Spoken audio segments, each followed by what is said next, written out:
mesa muy breve de conclusiones que será al mismo tiempo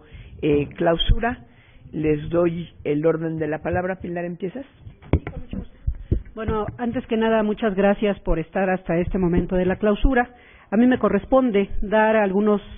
prolegómenos de lo que fue la mesa sobre género y diversidad. Desde luego, algunos de ustedes estuvieron presentes y no cabe la menor duda que en términos de mujeres, si bien es cierto que hemos llegado al principio paritario 50-50, al menos en lo que hace a la representación política, aún hay asignaturas pendientes a las cuales debemos de arribar. No solo la cuestión del servicio público, sino además ser muy cautelosos, que es uno de los diagnósticos que en corto estábamos expresando entre quienes somos miembros del Instituto de Investigaciones Jurídicas y el doctor Raúl Ávila de IDEA,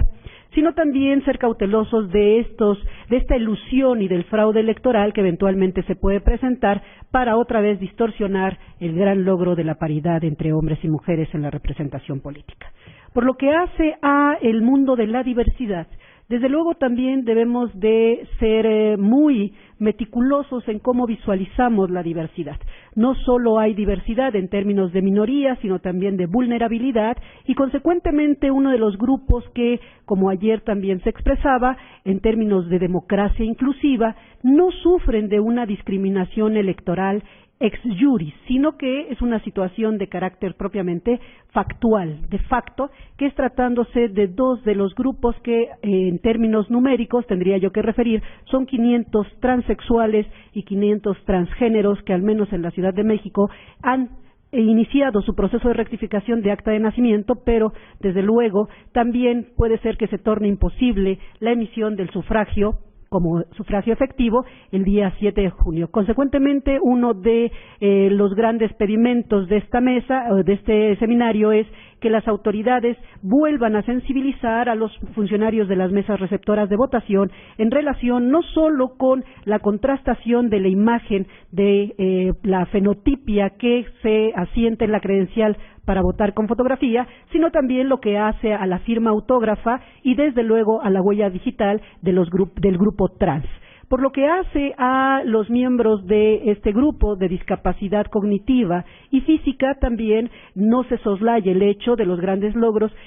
a los cuales se ha arribado no solo el Poder Judicial de la Federación, y en este caso, en tratándose del Tribunal Electoral del Poder Judicial de la Federación, del Instituto Nacional Electoral y desde luego de los dos grandes consejos que previenen la discriminación en nuestro país. Por un lado el nacional, pero particularmente un reconocimiento a el Consejo para Prevenir la Discriminación en el Distrito Federal, que ha tenido logros y logros sustantivos en relación con el acceso de discapacitados visuales como discapacitados físicos, no solo en relación con el acceso de nuestros invidentes a la mampara para la emisión del voto, sino de aquellos que llevan silla de ruedas y también, desde luego, aquellas personas que sufren acondroplasia, que son lo que conocemos de manera coloquial como gente pequeña. Consecuentemente, son los logros a los cuales se ha arribado y que nos gustaría que, desde luego, también se tomaran otras medidas en relación con la sensibilidad, construcción de ciudadanía en relación con nuestros jóvenes. El día de ayer se hacía mención muy puntual en relación con esta expresión tan abstracta que es el desencanto de nuestros jóvenes, pero ese desencanto puede remontar a la participación eficaz, eficiente de nuestra juventud si verdaderamente nosotros les damos como una opción el que el votar es un compromiso ciudadano y es el que verdaderamente puede hacer factible que la democracia sea una realidad y una realidad en términos propiamente participativos. Desde luego, no dejaré de mencionar que para quienes integramos esta mesa, para nuestra coordinadora, la doctora Marván, como para el representante de IDEA, este ejercicio en términos de la mesa particular a la cual yo me estoy refiriendo es un primer diagnóstico que desde luego tiene que remontar hacia propuestas inéditas que aperturen, que abran otras vías en donde también la democracia inclusiva sea una realidad de nuestro Estado mexicano. Muchas gracias. Muchísimas gracias, Pilar. Hugo, si quieres. De conclusiones generales. Okay. Bueno, voy a hacer ahí una mezcla justamente. A ver, yo creo que no tengo la capacidad de retención de información como la tiene la doctora Hernández, entonces no podría ni siquiera intentar hacer algo como lo que acaba de hacer, de platicar todos los enormes datos aportados a la mesa.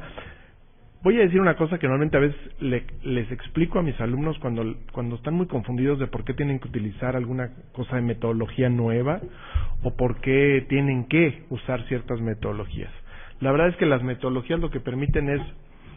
responder ciertas preguntas, y el cambio de metodologías pues te permite responder preguntas distintas a las que normalmente hacías con las metodologías que venías usando.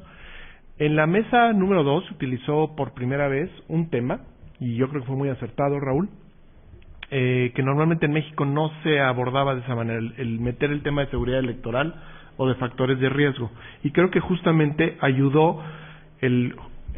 como una nueva metodología a ver problemas existentes con otros ojos. Ahora, eso es la parte muy positiva. La parte que también es positiva, pero es fuerte, creo que las conclusiones a las que se llegan con los análisis de riesgo que hubo en la mesa, del doctor Eduardo, que está aquí sentado, perdón, el apellido Eduardo se me fue, Eduardo Núñez, de Luis Carlos Ugalde, pues en realidad es que las conclusiones son muy fuertes, van más allá, mucho más allá, o yo diría, básicamente hay de dos tipos. Cierto análisis de riesgos que simplemente replantea a la mejor operaciones o ciertas funcionalidades del sistema electoral mexicano como existe, que simplemente llevaría como conclusión hay que llevar a cabo una nueva reforma electoral para variarlas. Pero hay otro tipo de riesgos que tienen que ver más con el problema de confianza y credibilidad que se está dando en el país, que sí está llegando también a lugares inéditos, me parece, que eso lleva al planteamiento de que cuáles de los componentes básicos del sistema electoral ya no están funcionando. Y eso sí me parece a mí que nos lleva a un análisis muy interesante que seguramente habrá que plantearlo con toda puntualidad y seriedad en los eventos que haremos meses después en torno a evaluación del sistema electoral. Porque ahí sí se plantea que el sistema electoral probablemente no requiere un ajustito, no requiere una reforma electoral, como va a haber muchas voces que van a surgir una vez pasada la elección, sino que lo que requiere es una refundación, ¿no? Gracias. Muchas gracias, María y colegas. En el caso de la mesa sobre financiamiento y fiscalización, en la que participaron María Marván, Francisco Guerrero, Erika Estrada y Juan Antonio Flores, de una asociación civil que está haciendo observación electoral, pues nos dejaron claro que el modelo de financiamiento y fiscalización sigue aumentando en complejidad. Es uno de los rasgos más importantes del derecho electoral mexicano. Bien, María se preguntaba al abrir la mesa si efectivamente cumple con el objetivo de generar condiciones para la competencia y bloquear las fuentes de financiamiento ilícito, y hay, bueno, diversas reflexiones en torno a estos dos objetivos. Por una parte parecería que sí, los cumple en términos estrictamente del financiamiento público, su distribución y su fiscalización, pero hay serias dudas, muy fuertes dudas en torno al financiamiento privado y sobre todo al financiamiento pues no registrado, no documentado, el dinero en efectivo, que por una parte Juan Antonio Flores mencionó y enfatizó al final de la mesa como uno de los retos más grandes y más profundos que enfrentamos. Por la otra está el tema siempre presente de digamos, el hecho de que el modelo de fiscalización que hemos adoptado y desarrollado genera incentivos perversos. María Marván lo enfatizó bastante bien y explicó por qué este modelo de fiscalización no nos está rindiendo los frutos que esperábamos. Lo mismo señaló Francisco Guerrero, quien además, como hemos escuchado también hoy en parte, agregó, María ya lo había apuntado, que las 3 manzanas podridas, que son las 3 causales de nulidad que están ahora en la Constitución, por rebase de topes de campaña, adquisición de tiempos, fondos de procedencia ilícita, van a generar una sobrejudicialización del proceso electoral después de la jornada electoral. Entonces, eso destacaría en términos generales. Erika Estrada nos dio un panorama muy detallado y con muchos datos respecto a lo que está haciendo el INE, que no es poco, es muchísimo el aumento de las facultades y atribuciones que tiene ahora, de la carga de trabajo, del presupuesto, y aún así de las dificultades para poder monitorear, fiscalizar, seguir y sancionar a los partidos y candidatos que incurren en irregularidades. Por lo que hace a la Mesa de Justicia Electoral, que tuvo lugar ayer por la tarde, María Eugenia Díez, de una de las asociaciones civiles, de las organizaciones civiles invitadas, nos hizo o presentó los avances de un estudio sobre la legislación penal electoral. Leticia Bonifaz, de la Suprema Corte de Justicia, nos trajo unas estadísticas muy reveladoras de cómo la materia electoral concentra alrededor del 50% de las acciones de inconstitucionalidad que revisa y resuelve la Suprema Corte de Justicia, y cómo hay una especie de electrocardiograma,